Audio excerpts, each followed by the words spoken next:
টানা ৩ মাস কাজ করেও বেতন মেলেনি। এর মধ্যে পুজোর সময় আকস্মিকভাবে চাকরি হারিয়েছেন জলসম্পদ অনুসন্ধান ও উন্নয়ন দপ্তরের ২২ জন চুক্তিভিত্তিক অস্থায়ী কর্মী। অভিযোগ, বয়সের জনিত কারণে দুজনকে বাদ দেওয়া হলেও বাকি কর্মীদেরও কোনো লিখিত নোটিশ ছাড়াই কাজ থেকে সরিয়ে দেওয়া হয়। এরপর বহুবার আশ্বাস মিললেও না বকেয়া বেতন না পুনর্বহাল, কিছুই হয়নি বলে দাবি তাদের। এই পরিস্থিতিতে সোমবার বিকেলে পরিবার পরিজনকে সঙ্গে নিয়ে ফের আন্দোলনে নামেন চাকরি হারানো এই কর্মীরা। দপ্তরের প্রধান ফটকে তালা ঝুলিয়ে থালা হাতে প্রতিবাদ করেন তারা।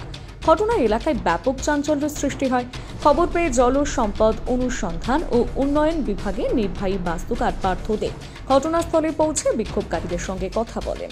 যদিও আলোচনার পরেও কর্মীরা তাদের দাবিতে অনড় থাকেন। তাদের বক্তব্য, বকেয়া বেতন এবং কাজে পুনর্বহাল না হওয়া পর্যন্ত আন্দোলন চলবে বলে জানান। এই বিষয়ে চাকরি হারানো কর্মী অশোক অধিকারী জানান, এখানে তালা মারলাম এই জন্য যে দুর্গাপূজা ষষ্ঠী পঞ্চমীর দিন আমাদেরকে ডেকে, আমরা এখানে ৩০-৩৫ বছর ধরে সব কাজের সঙ্গে যুক্ত, যে যার মতন কাজ করে। পঞ্চমীর দিন আমাদেরকে সব ক্যাজুয়ালদেরকে বড় সাহেব ডাকে বলে যে তোমাদেরকে ৩ মাস ধরে আমরা বেতন দিতে পারতেছি না, এইভাবে বেতন দেওয়া যাবে না, তোমাদেরকে আর কাজে রাখা যাবে না।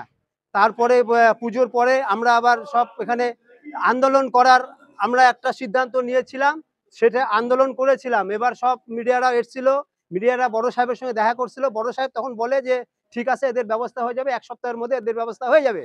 কিন্তু ১ সপ্তাহ কেন, আজকে ৩ মাস হতে চললো। তারপরেও মাঝখানে আমরা বড় সাহেবের সঙ্গে দেখা করেছিলাম।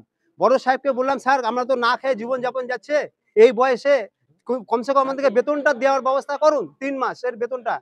শিলিগুড়ি থেকে এসি সাহেব এসে কথা দিয়ে গেছিল, হ্যাঁ তোমাদের ১৫ দিনের মধ্যে আমরা ব্যবস্থা করে দেবো বেতনের। আজকে কতদিন হয়ে যাচ্ছে আমরা না খেয়ে জীবনযাপন করছি।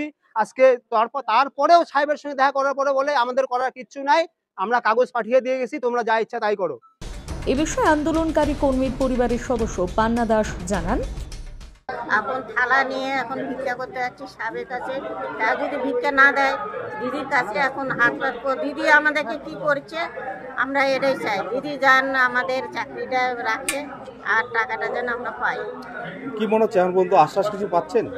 আশ্বাস তো দিচ্ছে কিন্তু হচ্ছে কই, কারণ আমরা না দেওয়া পর্যন্ত আজকে এখানে ধর্না ধরে আমরা বসে থাকবো, আর না হলে ঘরের মধ্যে সুইসাইড করতে হবে, তাছাড়া উপায় নাই। আপনারা সকলেই তৃণমূল করেন? আমরা সবাই তৃণমূল করি। আমার হাতে প্রচুর মহিলা, আমি আর সবচেয়ে বড় 2 গাড়ি করে লোক পাঠাই। কারণ যদি আমি আশ্বাস না পাই তাহলে আমি সেই মহিলা নিয়ে আমি সব বসে যাব। কারণ আমার যদি পেট না ভরে তাহলে আমার দিদিকে থাকে তাহলে লাভ নাই। দল পরিবর্তন করবেন? দিদি যদি দেখে তাহলে আমি আরো লোক করব, আর যদি না দেখে তাহলে আমাকে বসে যেতে হবে, কারণ পেটে ভাত না দেখলে আমার পার্টি করে তো লাভ নাই। এ বিষয়ে জলসম্পদ অনুসন্ধান ও উন্নয়ন বিভাগের বাস্তুকার পার্থ দে জানান, ওটা হচ্ছে আমাদের তরফ থেকে ওদের জন্য যাবতীয় যা করা এবং যে কোনো যত রকম ডকুমেন্ট আমাদের হায়ার অথরিটি চেয়েছেন আমরা পাঠিয়ে দিয়েছি এবং অনেকদিন আগেই পাঠিয়ে দেওয়া হয়েছে।